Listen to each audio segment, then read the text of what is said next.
सरदारशहर विधानसभा उपचुनाव के लिए भारत निर्वाचन आयोग की ओर से नियुक्त पुलिस पर्यवेक्षक बंदी गंगाधर ने आज चूरू पुलिस लाइन सभागार में जिले के पुलिस अधिकारियों की बैठक ली। पुलिस पर्यवेक्षक भारतीय पुलिस सेवा के अधिकारी बंदी गंगाधर ने पुलिस अधिकारियों से विभिन्न प्रकार की जानकारी प्राप्त की। उन्होंने पुलिस अधिकारियों से कहा कि वे अपने स्तर पर भी समस्याओं का समाधान करें। इस दौरान बंदी गंगाधर ने कहा कि उन्होंने बम ब्लास्ट के बीच चुनाव हैंडल किए हैं, यहाँ के लोग अच्छे हैं। इस मौके पर एसपी दिगंत आनंद सहित जिले भर के पुलिस अधिकारी मौजूद रहे। आज जिला स्तर की अपराध गोष्ठी पुलिस लाइन सभागार में आयोजित की गई है, जिसमें जिले के सभी राजपत्रित अधिकारी और थानाधिकारी मौजूद हैं। मुख्य एजेंडा है इसमें जो आगामी विधानसभा उपचुनाव है उनके सफल और निष्पक्ष आयोजन के लिए जो संबंधित दिशा निर्देश जो मुख्यालय से प्राप्त हुए हैं, जो पर्यवेक्षक साहब से प्राप्त हुए हैं, उन सभी को अधिकारियों तक पालना हेतु पहुंचाने का मुख्य एजेंडा है। इसके अलावा क्योंकि साल का अंत निकट है तो इसलिए जो मुकदमों की पेंडेंसी है उस संबंध में भी चर्चा की जा रही है। सरदारशहर विधानसभा उपचुनाव के लिए भारत निर्वाचन आयोग की ओर से नियुक्त सामान्य पर्यवेक्षक डॉक्टर लक्ष्मीशा जी ने आज उपचुनाव अंतर्गत नामांकन पत्रों की समीक्षा प्रक्रिया का निरीक्षण किया और संवेदनशील बूथों का भ्रमण कर आम जन से निष्पक्ष एवं शांतिपूर्ण चुनाव को लेकर फीडबैक लिया। सामान्य पर्यवेक्षक ने सवाई बड़ी, बंधनाऊ सहित ग्रामीण क्षेत्रों के विभिन्न संवेदनशील बूथों का निरीक्षण किया और आम जन से बातचीत कर चुनाव के संदर्भ में विभिन्न जानकारी ली। इस दौरान सहायक निदेशक जनसंपर्क Kumar Ajay, chief liaising officer Deepak Kapila, NYC समन्वयक MR जाखड़ आदि मौजूद थे। सरदारशहर उपचुनाव में माकूल व्यवस्था व व्यय दायित्वों का चुनाव आचार संहिता के अनुरूप पालन करवाने के क्रम में व्यय पर्यवेक्षक अश्विनी कुमार सिंघल ने आज सवाई बड़ी में स्थापित स्थैनिक निगरानी दल का निरीक्षण कर आवश्यक दिशा निर्देश दिए। इस दौरान उन्होंने ग्रामीण क्षेत्रों का भ्रमण किया एवं आमजन से फीडबैक लिया। उन्होंने आमजन से बिना किसी भय व प्रलोभन के मतदान की अपील की और कहा कि किसी भी प्रकार की चुनाव के लिए उनके मोबाइल नंबर पर संपर्क कर सकते हैं। पुराने समय ऐसी कई घटनाएं घटित हुई है जिसे सुनने के बाद दिल दहल जाता है। एक ऐसी ही घटना जिला मुख्यालय से 30 किलोमीटर दूर स्थित रामगढ़ कस्बे में हुई। लोक मान्यता है कि करीब 500 साल पहले रामगढ़ की 7 बहनों की शादी हिसार के युवकों से हुई थी। 7 बहनों को ससुराल पक्ष के लोग कुछ दिन बाद रामगढ़ से वापस हिसार ले जा रहे थे। इसमें सभी के दूल्हे व बाराती भी शामिल थे। दूधाखारा से लौटते समय बाराती एक मैदान में ठहर गए। इस दौरान लूट के इरादे से लुटेरों की एक दल ने अचानक हमला कर मारकाट मचा दी। लुटेरों ने 7 दूल्हों व बारातियों की हत्या कर दी और सोना चांदी लूट कर ले गए। इधर हत्या की सूचना मिलते ही कोहराम मच गया। बताया जाता है कि 7 बहनों ने एक साथ आत्मदाह कर लिया। इससे पहले उन्होंने गांव वालों को श्राप दिया कि इस गांव में कभी मीठा पानी नहीं पी सकेंगे। घटना के बाद में 7 बहनों के शक्ति मंदिर बनवाए गए। ग्रामीण बताते हैं कि जिस जगह बारात ठहरी थी वहां पर किसी वक्त एक नदी भी बहा करती थी, लेकिन बाद में वह नदी विलुप्त प्राय हो गई। उस जगह पर आज भी हाथी व घोड़ों के पदचिन्ह पत्थरों पर मौजूद है। सारों बारात आई रामगढ़ गांव जाई, अरे जनता ने बने को मतलब कोई नाश्ता पानी दियो को आमता न रामगढ़ ब्याह के लुटेरा बस माने जान ने काट गिरी। अरे वो 7 बहानी जी की अपना आप जड़ की बस मां 4-6 महीना बाद में खुमली नहीं सही शीलड़ी पाटी वाह से गांव का देखी से धोकड़ी शुरू कर दी। मन छत ना कहेगा ले गया एक अट्ठे बस तई है मंदिर बना दिया। हाँ मंदिर है, बड़ा सारा मंदिर है। तो पूजा पाठ सब दोनों टाइम आरती हो पूजा पाठ। अब बस शराब दियो थारी दूध वे खारेगी। आज बता दें गाँव को दूध वे खारी बेटी में सुहाग नहीं हो गई होती। जब गाँव का बेड़ा कि वहाँ का हाथ जोड़ा वहीं पूजा करी। जब वहाँ कहो कि हमारे चूड़ो चूनड़ी ब्याह और मुकदाम होना चाहिए।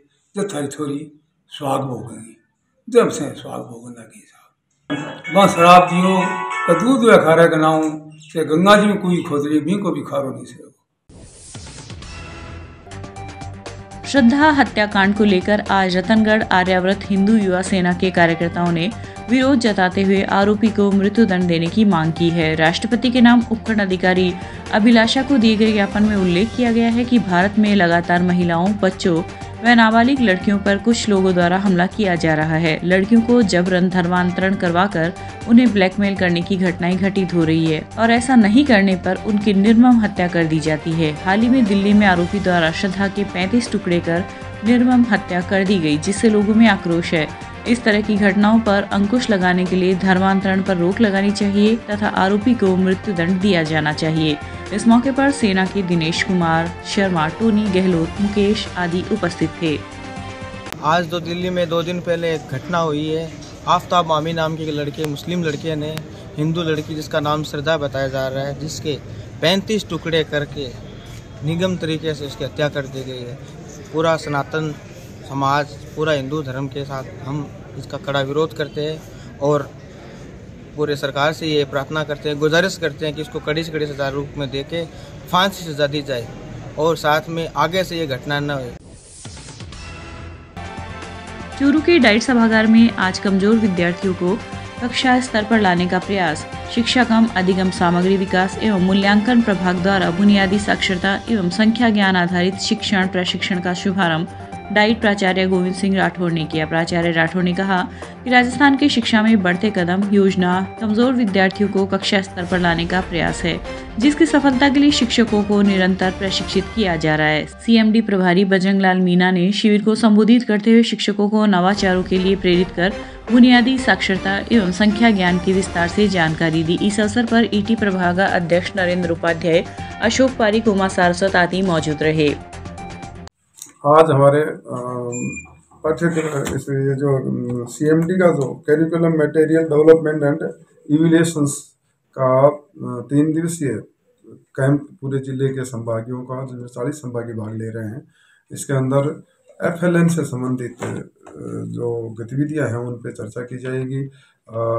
विद्यार्थियों को गणितीय संक्रियाएं और सामान्य पठन पाठन से संबंधित जो पहले प्रशिक्षण दिया उनका फीडबैक प्रशिक्षण होगा और साथ ही साथ जो है जो लर्निंग लेवल से बिलो विद्यार्थी हैं उन विद्यार्थियों की पहचान करके उनको वो लर्निंग आउटकम्स तक पहुंचाने के लिए, उन लक्ष्य तक पहुंचाने के लिए अलग से शिक्षक को एक कार्य योजना बनानी पड़ेगी। उस कार्य योजना को लेकर के ये 3 दिन का प्रशिक्षण है, जिसमें एलओज पर सारे शिक्षक काम करेंगे, अपनी मटेरियल भी तैयार करेंगे, करिकुलम पर आधारित मटेरियल तैयार करके किस तरह से खेल खेल में शिक्षा दी जा सके, आनंददायी शिक्षा दी जा सके छोटे बच्चों को।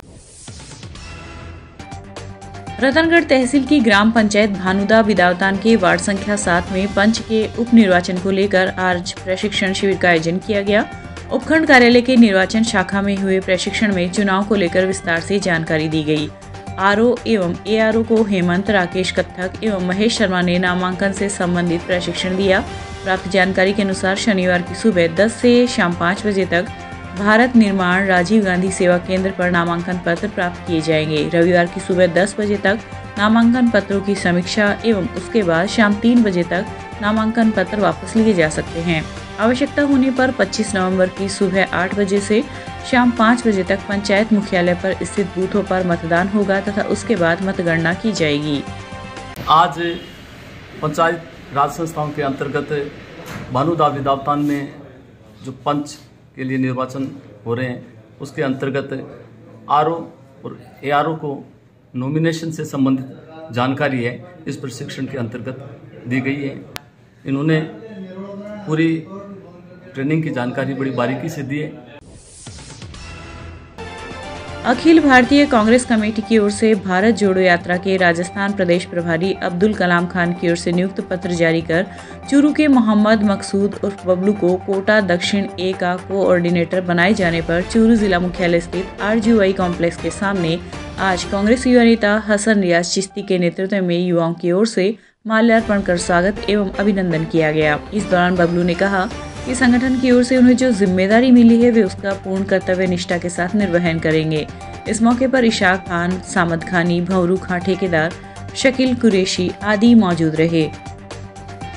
आज चूरू के लिए बहुत ही हर्ष की बात है कि हमारे साथी और कांग्रेस के कर्मठ कार्यकर्ता मकसूद खां बबलू को राहुल गांधी की जो भारत जोड़ो यात्रा है, जिसने पूरे भारत को एक माला में पिरो दिया है, उसमें एक बहुत ही महत्वपूर्ण जिम्मेदारी दी गई है। ये यात्रा राजस्थान में आ रही है और हमारे बबलू भाई को इसमें कोटा का प्रभारी बनाया गया है। इससे हम सभी कार्यकर्ता और भाई बहुत ज़्यादा खुश हैं और हम सभी यहाँ पे एकत्रित हुए हैं बबलू भाई को शुभकामनाएं और बधाई देने के लिए कि भारत जोड़ो यात्रा चूरू से नहीं निकल रही है, फिर भी बबलू भाई की सहभागिता से चूरू का भी नाम इसमें जुड़ने जा रहा है। और आपसे हमें आशा है कि आप ऐसे ही आगे बढ़ें और हम दुआ करते हैं कि चूरू का और कौम का आप नाम ऐसे ऊंचा रखें।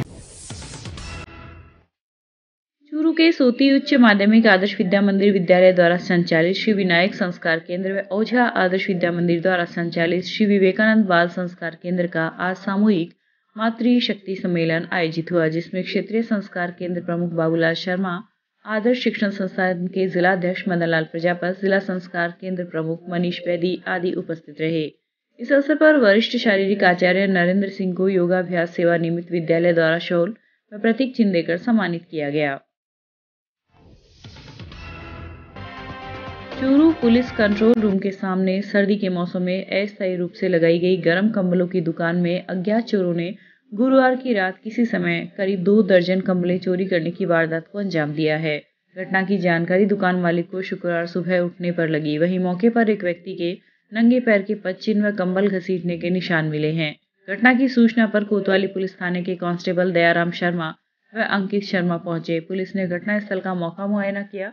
दुकान मालिक शेखावत कॉलोनी वार्ड नंबर 20 निवासी ओम प्रकाश प्रजापत ने रिपोर्ट दी कि पुलिस कंट्रोल रूम के सामने उसकी अस्थायी रूप से गर्म कंबल व मिट्टी के बर्तनों की दुकान है। गुरुवार रात करीब 9:30 बजे वह खाना खाकर दुकान में सोया था। रात को किसी समय अज्ञात चोरों ने दुकान में घुसकर करीब 2 दर्जन कंबलें चोरी कर ली।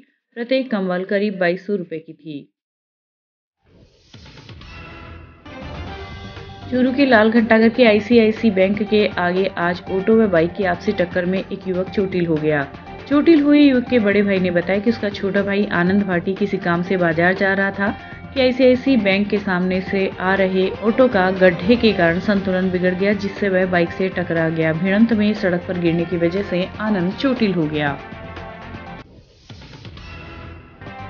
सरदार शहर के हरियासर घड़ सुल्तान गांव के पास मेगा हाईवे पर गुरुवार को स्कॉर्पियो कार व ट्रक की जबरदस्त भिड़ंत हो गई, जिसमें एक कार सवार 2 जनों की मौत हो गई। सूचना पर मौके पर पहुंची एम्बुलेंस ने तुरंत घायलों को राजकीय अस्पताल पहुंचाया, जहां पर चिकित्सकों ने घायलों का उपचार कर गंभीर रूप से घायल 2 जनों को हायर सेंटर रेफर कर दिया। मिली जानकारी के अनुसार वार्ड नंबर 39 से एक ही परिवार के लोग स्कॉर्पियो में सवार होकर पीलीबंगा समारोह में जाकर वापस सरदार शहर आ रहे थे कि मेगा हाईवे पर गांव हरियासर के पास हादसा हो गया, जिसमें चोरूराम पुत्र बनवारी लाल सैनी व दीपक कुमार पुत्र राजकुमार सैनी की मौत हो गई।